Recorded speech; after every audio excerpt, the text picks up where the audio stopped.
ever feel like you're giving it your all as a young goalkeeper, but something's still holding you back? Maybe it's your height, your mistakes, or even what your teammates think of you. Trust me, you're not alone. In this video, I'm walking you through 5 things you're probably stressing about that you really shouldn't. By the end, you'll feel lighter, more focused, and filled with confidence. And make sure you stick around till the end, because the last point, it's one most goalkeepers never even think about, but it could actually save you a lot of money. Alright, let's kick things off with a question. Have you ever let in a soft goal and felt like the whole world was judging you? You look around and all you see is disappointment, or at least it feels that way. Your teammates look frustrated, your coach yells something that stings, and before you know it, you're stuck replaying that mistake in your head. It's the worst feeling, right? And trust me, I know exactly how that feels. When I was younger, every mistake felt like the end of the world. If I gave up an easy rebound or let in a goal I should have saved, I'd spend the rest of the matches, sometimes even the weeks after, stuck in my head, worrying about what everyone else thought. And do you know what always happened when I thought like that? It didn't just make me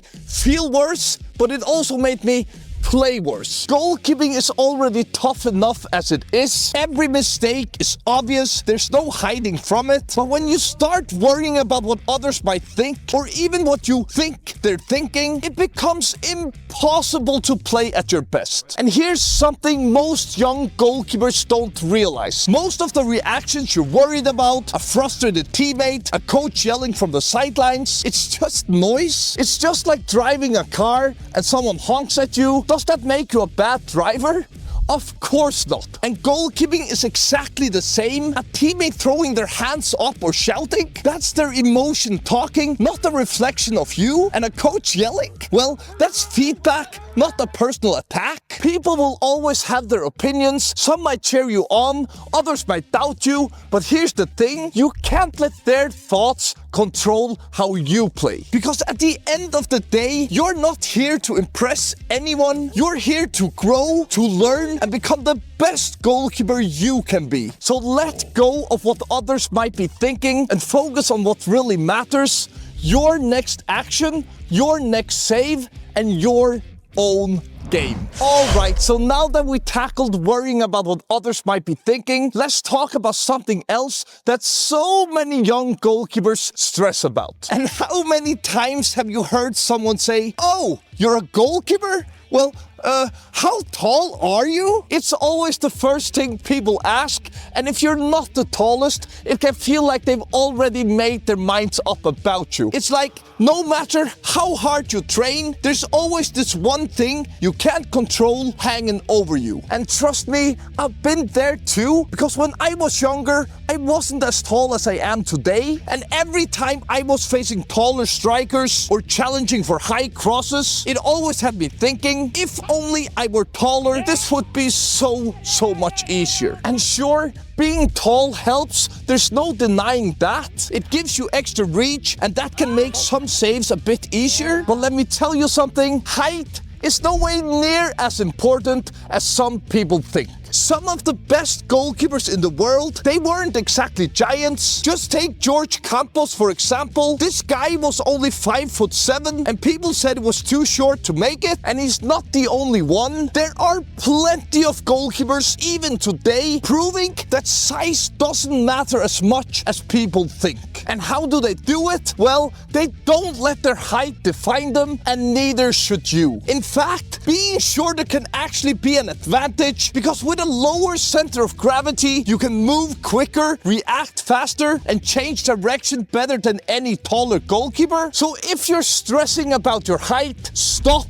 You can't control your height. What matters is how you train, how you use your strengths, and how much work you're willing to put in. Remind yourself of this. It's not how tall you are, but how big you play. Oof, what a quote, right? Alright, so now that height is no longer an issue, let's talk about another thing that's holding so many young goalkeepers back from even trying. Have you ever felt stuck? Like you want to get better, you're motivated, but for some reason you just can't figure out where to start? So instead of jumping into training, you tell yourself, once I figure out the perfect plan, then I'll start. Or tomorrow, when I got everything ready, I'll go all in. But here's the problem. Tomorrow turns into next week. Next week turns into next month, and before you know it, you're still in the same place. Sound familiar? When I first got serious about goalkeeping, I fell into that same trap. I spent hours obsessing over creating the ultimate training plan, and my problem? I spent so much time planning, I barely left any time to actually train. And if you think about it, do you really think the best goalkeepers in the world got there because they follow some secret program? Of course not. They got there because they showed up every day, put in the work, and figured it out as they went, and that's the difference. It's not about waiting for the perfect conditions or a perfect plan. It's about starting right now. Pick a drill, any drill, and get to work, even if it's messy, even if it's not perfect. Because once you're moving, once you're on the field, you'll figure out what works and what doesn't. And do you know what's funny? Some of the biggest improvements in my game came from the simplest drills. Catching a ball against the wall, practicing dives on the grass alone, or focusing on my footwork with cones I probably borrowed from the park. It wasn't flashy, it wasn't perfect, but hey, it worked. So stop waiting for that perfect moment. You don't need the perfect plan to get better. You just need to start. Take that first step today, and trust me, you'll be surprised how far it will take you. I also get it. Sometimes starting is the hardest part,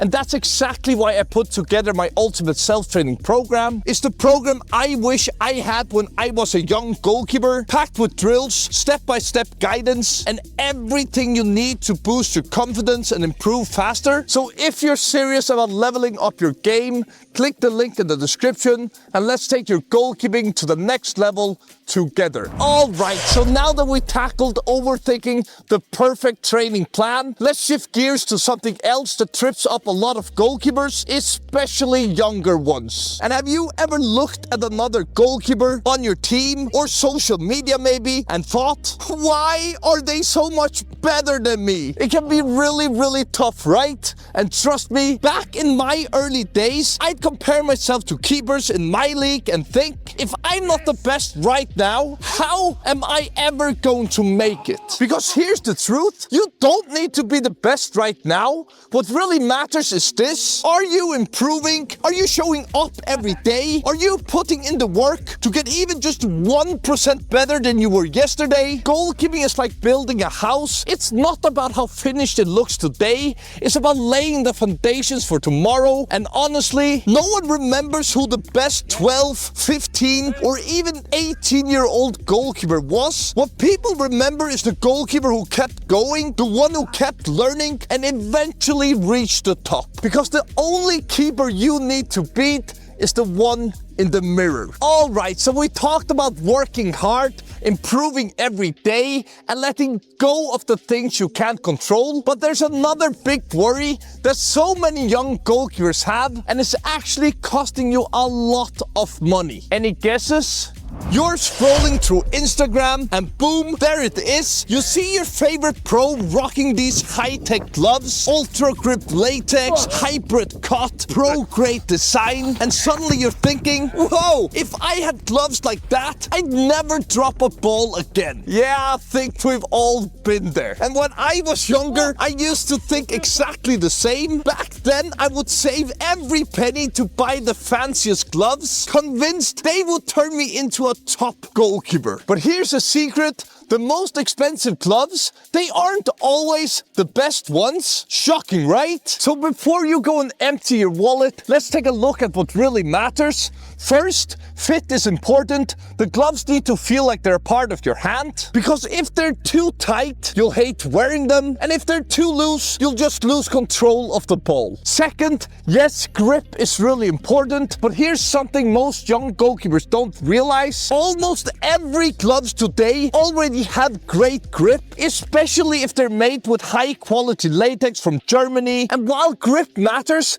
do you know what matters even more? Your technique. That's why I actually recommend using older gloves or one with less grip in training, because it forces you to focus on your hands, your technique, not just relying on sticky latex to do the work for you. And finally, durability matters too, because you don't want your gloves to fall apart after just a few training sessions. Now, don't get me wrong, I'm not saying you should go out and buy the cheapest gloves you can find, but take me for example. I could get any gloves I want, expensive, cheap, you name it, but I stick to these super affordable ones because I like the way they feel, the grip is amazing, and they last. And if you want to check them out, I'll leave a link in the description. But no matter what gloves you go for, just remember, the next time you're tempted by those $200 gloves, ask yourself, do I really need them, or should I focus on making my hands better first? Because at the end of the day,